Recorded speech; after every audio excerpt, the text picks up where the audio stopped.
Welcome to the Safe Village, a community for everyone who cares about student safety and well-being. My name is Sydney. I'm the CEO of Saasyan, and my guest today is Lisa Sim.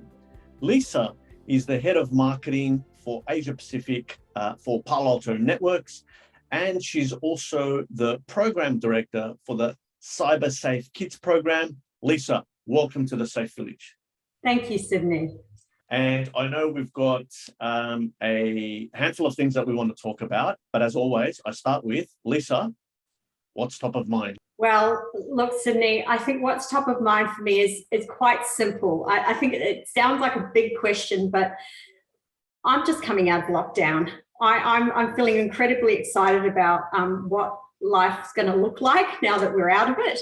But at the same time, we've got a big hangover in terms of what happened during the lockdown. And I think there are a lot of people in our community who are really wondering, what is our new kind of digital life going to look like now that we've spent so much time at home, working from home, studying from home. I think the big thing that's on my mind actually relates to something I heard on the news the other day. There was a stat that came out of a university here in Australia that talked about how children have added another 27 hours of screen time to their week compared to previous years. That isn't a surprise to anybody and is actually one of the largest concerns for parents and teachers, educators, etc. But what do we do with that? That is really on my mind, and I think on many of our community's minds. So one thing that's awesomely impressive about you, amongst many things, is the fact that you're not just putting things on your mind, but you're a person of action. And so one of the initiatives that you spearheaded at Palo Alto Networks was the Cyber Safe Kids program. Can you tell us a little bit more about that before we talk about other things? Absolutely. So the Cyber Safe Kids program started off at the end of 2020. So it's only about a year old. And it came from a personal experience that I was having working from home and being at home with two children for 262 days collectively, right? And I was really starting to sort of get concerned about the amount of time that they were engaging online and how they were behaving online. And I actually went to some internal resources that we had within our own cybersecurity organization that was around, lessons for kids on digital safety tips. And I actually used that to craft a conversation to have with my kids and saw that it was hugely successful.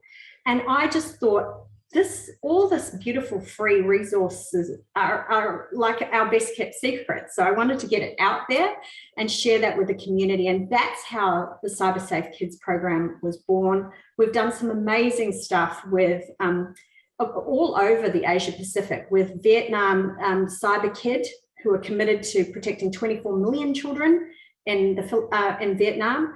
We have aligned with the Women in Cybersecurity Alliance in the Philippines to be bringing resources there.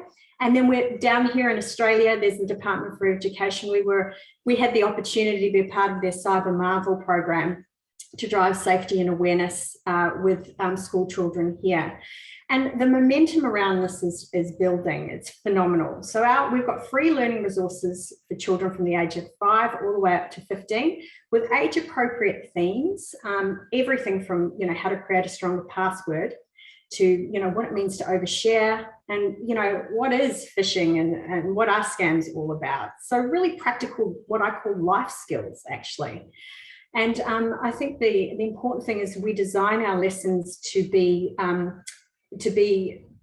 fit for a non-cyber savvy instructor. And I think one of our biggest challenges here in Australia in particular is teacher confidence to deliver lessons when they feel that sometimes, to be honest, they feel their students are even more switched on than they are. But actually to deliver the lessons is very straightforward.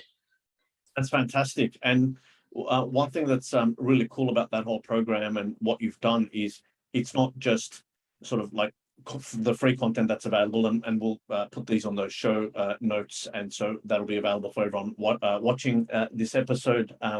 on the Saasyan website. But what you've done, you've actually been able to bring others on the journey with you. So actually, I noticed a couple of social media content going around where some of your colleagues from, I think Australia, but maybe overseas, had shared with them little videos they'd made with their kids around their awareness, and some of them were very cute and heartwarming. How did you do that?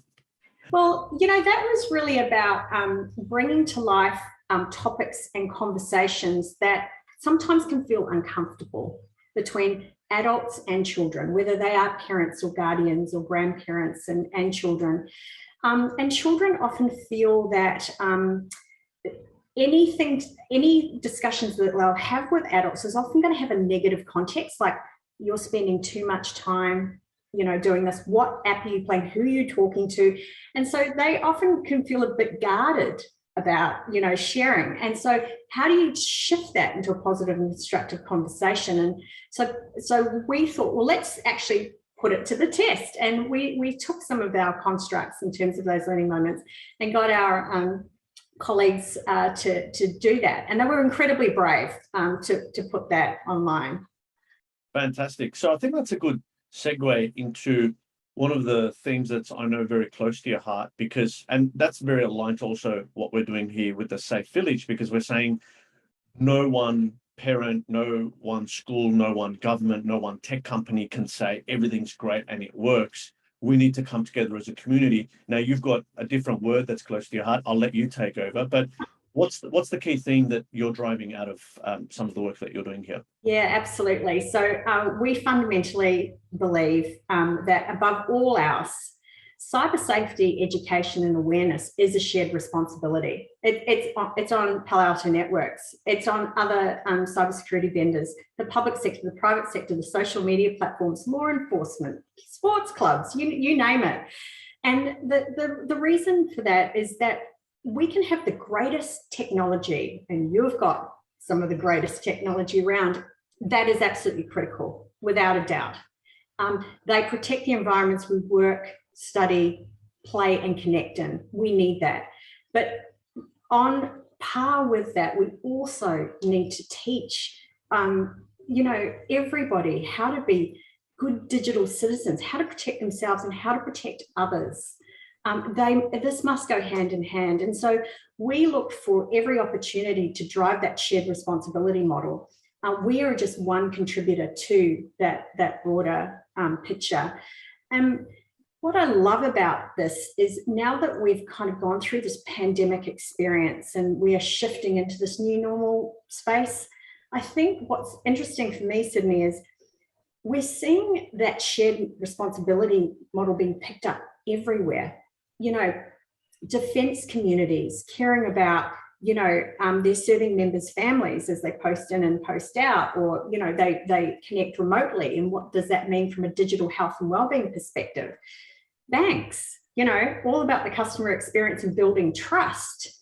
Well, they're absolutely wanting to be proactive about their customers of tomorrow and customers of the future, actually developing the skills right now to protect themselves from, credential theft and scams, because that in the long run is better for everybody.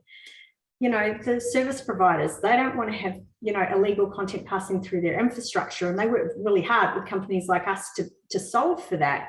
But at the same time, they want the community to say, well, let's not create and consume content. So how do we work together to try and overcome that? So it's really good to see that plays out in so many ways. Absolutely. It's fun, isn't it? By design, we're all social beings and we're meant to be connected. We are connected. And then we have this, technology or digital world. And then we're, going, yep, we've gone too far off. We need to steer back. And whatever we do, it makes sense to have that shared responsibility and that connectedness. I'm wondering, the initiative you took with the Cyber Safe Kids program, I don't think was really part of your, let's say, day-to-day remit. It was something that was a, burst of inspiration. It had a good backstory, given that as a mum, you experienced this at home.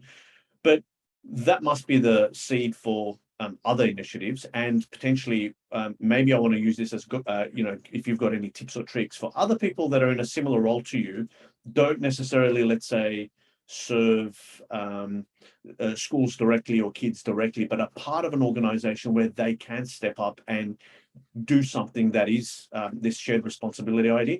What guidance would you have for them to achieve what you've achieved within Palo Alto? Yeah, absolutely. I think my journey to get to leading this program has been an interesting one. But I think the key thing is that I could really identify with our mission, which is to protect our digital way of life.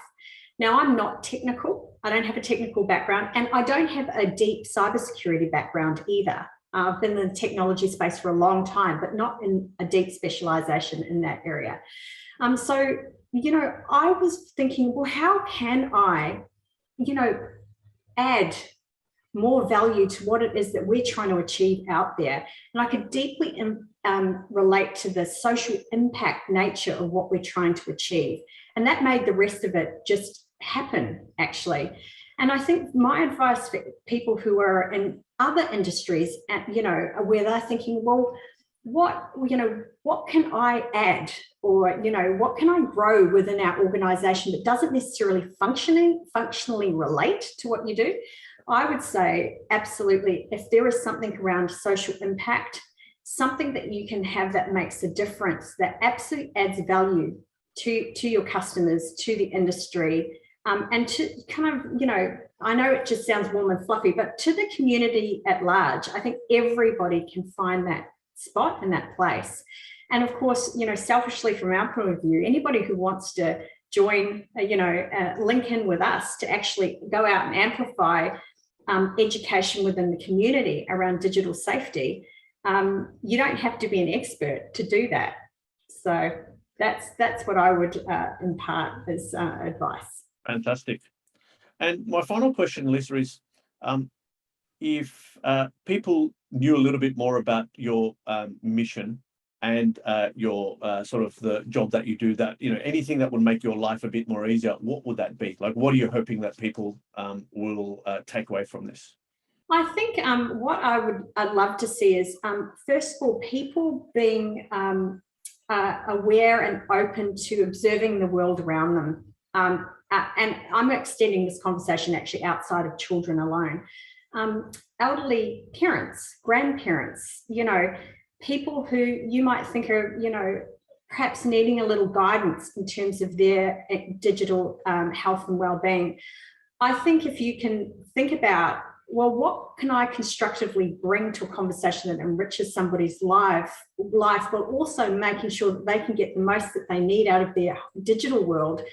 We can all be coaches. You don't need to have children, or you don't need to, necessarily be a part of a specific community to make a difference. I think it can be as small as it needs to be, but every day look for how you can make a difference, because I feel that there is so much that we could be doing proactively here. And yeah, again, selfishly for a plug here, would love to have you connect with our Cyber Safe Kids program to help you get on that journey. Fantastic. One of the goals I have for inviting guests like you here is thought provocation, and definitely you've given us some things to think about today. So key takeaways for me was, firstly, that theme of it's shared responsibility, and I think that so well aligns to sort of the narrative that we talk about at Saasyan and our Safe Village. But also, if you're in a corporate, connecting this with a social responsibility aspect and thinking about what else you can do. Lisa's encouraging us to think beyond our day-to-day role and day-to-day lives, but think broader in the community. And while, yes, it may sound all fluffy, in reality, we are humans connected, and, we're accelerating forward at a very fast pace. It's great on one hand, and it has some challenges on the other. So if we can help each other out, yes, there's competitive landscape, things like that, but broadly speaking, especially when it comes to student safety and well-being, there's some goodness that we can do by all working together. And finally, yes, another plug for the Cyber Safe Kids program. We'll put the link so that anyone watching this and listening to this can access it easily. Lisa, anything I haven't asked that you wish I did, or anything else you wanted to cover before we wrap up? Simply to say thank you. I absolutely love that you run these Safe Village series. And I think that, the narrative that you've built up through all the different speakers, I feel privileged to be able to add to that. So thank you, Sydney. Really appreciate it. It's a privilege to have you here. Lisa Sims, thank you for being on the Safe Village. Thank you.